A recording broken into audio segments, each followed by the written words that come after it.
ছাত্র মৃত্যুতে কাটোয়ায় তুলকালাম। পঞ্চম শ্রেণীর ছাত্রের মৃত্যুতে তুলকালাম। স্কুলের ভিতর পড়ুয়াকে সাপে কামড়ায় বলে অভিযোগ। বাড়ি ফিরে অসুস্থ হয়ে পড়ে ওই পড়ুয়া। স্কুলের শিক্ষকের বিরুদ্ধে উদাসীনতার অভিযোগ। প্রধান শিক্ষকের বিরুদ্ধে বিক্ষোভ পরিবারের। কাটোয়া থানার আইসি নেতৃত্বে বিশাল পুলিশ বাহিনী। প্রধান শিক্ষককে আটক পুলিশের।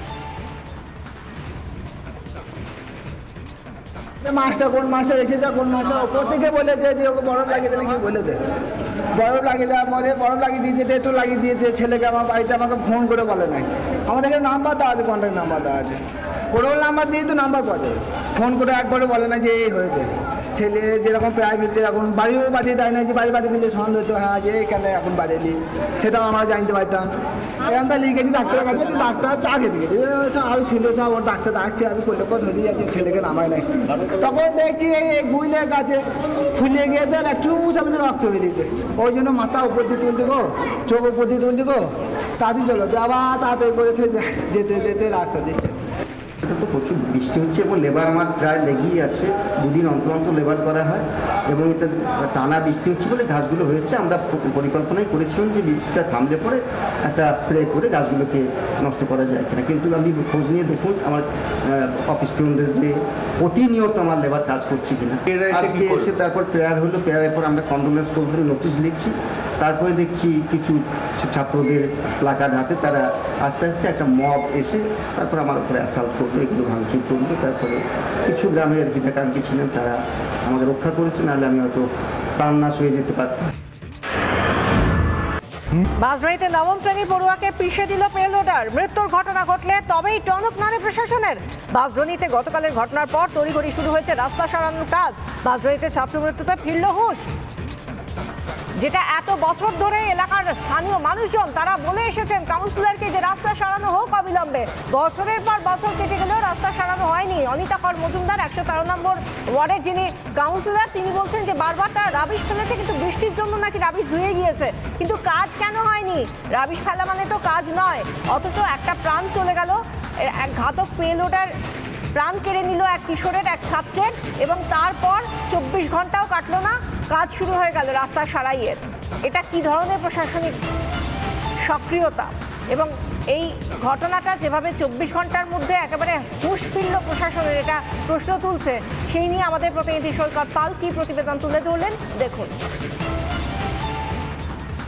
গতকালকে ঠিক এই জায়গায়, এই যে রাস্তা, এই জায়গার ওপরেই ঠিক এই জায়গাতেই গতকালকে ইনসিডেন্ট ঘটেছিল এবং ঘাতক যে পেলোডার বা ঘাতক যে জেসিবি, সেই জেসিবি এখনো পর্যন্ত সেখানেই রয়েছে এবং ঘটনাস্থল ঘিরে দিয়েছে বাঁশদ্রোণী থানার পুলিশ।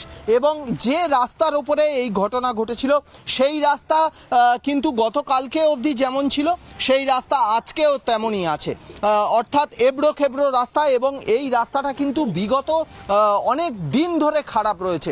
আমি আমার ভিডিও জার্নালিস্ট সঞ্জয় নাইয়া এই রাস্তাটার পেছনের দিকটা দেখাচ্ছে, অর্থাৎ এই রাস্তাটা বিগত কয়েক বছর ধরে খারাপ রয়েছে এবং গতকালকে ইনসিডেন্টের পর এই রাস্তার অ্যাডজাসেন্ট যে রাস্তাটা পাড়ার মধ্যে চলে যাচ্ছে সেই রাস্তায় অবশেষে কাজ শুরু হয়েছে। এবং যারা কাজ করছেন তারা বলছেন যে কর্পোরেশন থেকে স্যাংশন হয়েছে তবেই তারা কাজ শুরু করেছেন এবং মাঝে মধ্যে বৃষ্টি নামছে, বৃষ্টি নামার ফলে কিন্তু কাজ মাঝে মধ্যে থমকে যায়। কিন্তু বিষয় হলো, প্রশ্ন যেটা, এই বর্ষাকালেই রাস্তার কাজের স্যাংশন হয় কেন? যখন বর্ষা হয় না, বৃষ্টি হয় না, তখন কেন কাজ শুরু হয় না? বাঁশদ্রোণীর ঘটনায় ঘাতক পেলোডারের মালিকের খোঁজ পেল রিপাবলিক বাংলা। কাশীনাথ প্রসাদকে ফোন রিপাবলিকের প্রতিনিধি সৈকত পালের। গতকাল পেলোডার চালাচ্ছিল শম্ভু। ঘটনার পর থেকেই সেই শম্ভু পলাতক। ফোন করেছিলাম কিন্তু বন্ধ পেয়েছি। বিহারের বাসিন্দা শম্ভু পেলোডার চালায়, রাস্তায় এবড়োখেবড়ো হওয়ায় দুর্ঘটনা ঘটেছে। রিপাবলিককে জানায় কাশীনাথ প্রসাদ পেলোডারের মালিক। দীর্ঘ 3 বছর ধরে কাজ হচ্ছে, কবে কাজ শেষ হবে তার কোনো ঠিক নেই। ক্ষোভ উগরে দেন ঠিকাদার কাশীনাথ প্রসাদ।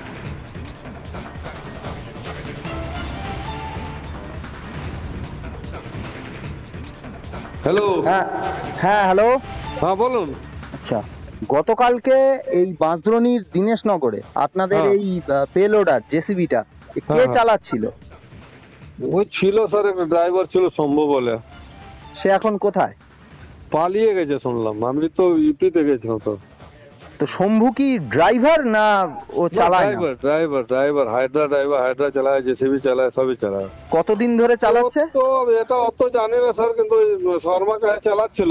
হ্যাঁ, ওনার হাইড্রা চালাতো, হাইড্রাটা ওখানে ছিল, জেসিবি ছিল আমার। ওই রাবিশটা ফেলেছিল কেউ কর্পোরেশনের দিকে, এবার উঁচু ছিল, হাইড্রা নিয়ে আসছিল, তো পার হচ্ছিল না, তখন বললো কি একটু শার্ট করে দিই। আমার জেসিবি ওখানে দাঁড়িয়েছিল, জেসিবি নিয়ে এসেও শার্ট করতে গেছিল, আমি যেটা শুনলাম। তখন ওই শার্ট করার সময় ওইখানেই একটা ছেলে আসলো, আর ওই একটু গাড্ডা ছিল, কাত হয়ে জনবাতের হয়েছে, মানে জেসিবিটা গাড্ডা ছিল, পিছিয়ে করেছে, তখন কাত হয়ে ওই বুমটা যেন ঘুরে গেছে, ঘুরে ওই গাছের মধ্যে জনবাতের গাছে গাছে দাঁড়িয়ে ছিল ছেলেটা, মানে ওতে চেপে গেছে। আপনারা এই কাজটা কতদিন ধরে করছেন, এই রাস্তা সারাইয়ের কাজ? আমি স্যার পাইপ লাইন সাবে করছিলাম। পাইপ লাইনের পেটি কন্ট্রাক্ট, মানে আপনার কন্ট্রাক্ট পাইপ লাইনের? হ্যাঁ। আর এই জেসিবিও আপনারই তো? হ্যাঁ, আমার জেসিবি ওই পাইপ লাইনে কাজে লাগে ওটা বেশিরভাগ। আচ্ছা, কতদিন ধরে পাইপ লাইনের কাজ করছেন? এখানে প্রায় হয়ে গেল 3 বছর হয়ে গেল। 3 বছর ধরে পাইপ লাইনের কাজ চলছে? এটা তো পুরো বাঁশদ্রোণী পুরো এলাকায় আছে স্যার। ওই শম্ভুর সঙ্গে কালকের ঘটনার পর শম্ভুর সঙ্গে আর যোগাযোগ করেছেন? না, মোবাইল সুইচ অফ করে দিয়েছে। ওর বাড়ি কোথায় শম্ভুর?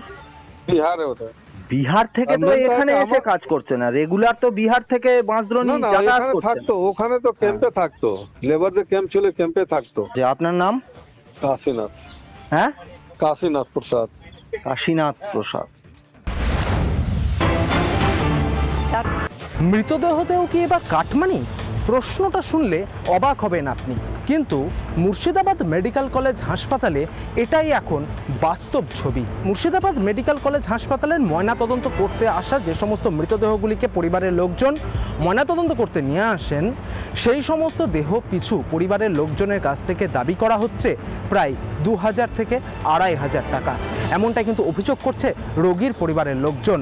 ইতিমধ্যেই মুর্শিদাবাদ মেডিকেল কলেজ হাসপাতালের সেই ছবিও কিন্তু প্রকাশ্যে এসেছে। মুর্শিদাবাদ মেডিকেল কলেজ হাসপাতালের যে মর্গ রয়েছে, সেখানকার যারা কর্মী তারাই কিন্তু এই টাকাটা দাবি করছেন। প্রকাশ্যে এই টাকা কিন্তু ডিমান্ড করা হচ্ছে না, ঘরের মধ্যে নিয়ে গিয়ে কার্যত কিন্তু এই টাকাটা নেওয়া হচ্ছে। মুর্শিদাবাদ মেডিকেল কলেজ হাসপাতালের অধ্যক্ষ তিনি জানিয়েছেন যে গোটা বিষয়টি মৌখিক আকারে তিনি অভিযোগ পেয়েছেন, কিন্তু লিখিত আকারে অভিযোগ পাওয়ার পরেই এই গোটা চক্রটির বিরুদ্ধে আইনত ব্যবস্থা নেওয়ারও তিনি আশ্বাস দিয়েছেন। অপূর্ব চৌধুরীর সঙ্গে ইন্দ্রাশিস বাগচি, রিপাবলিক বাংলা।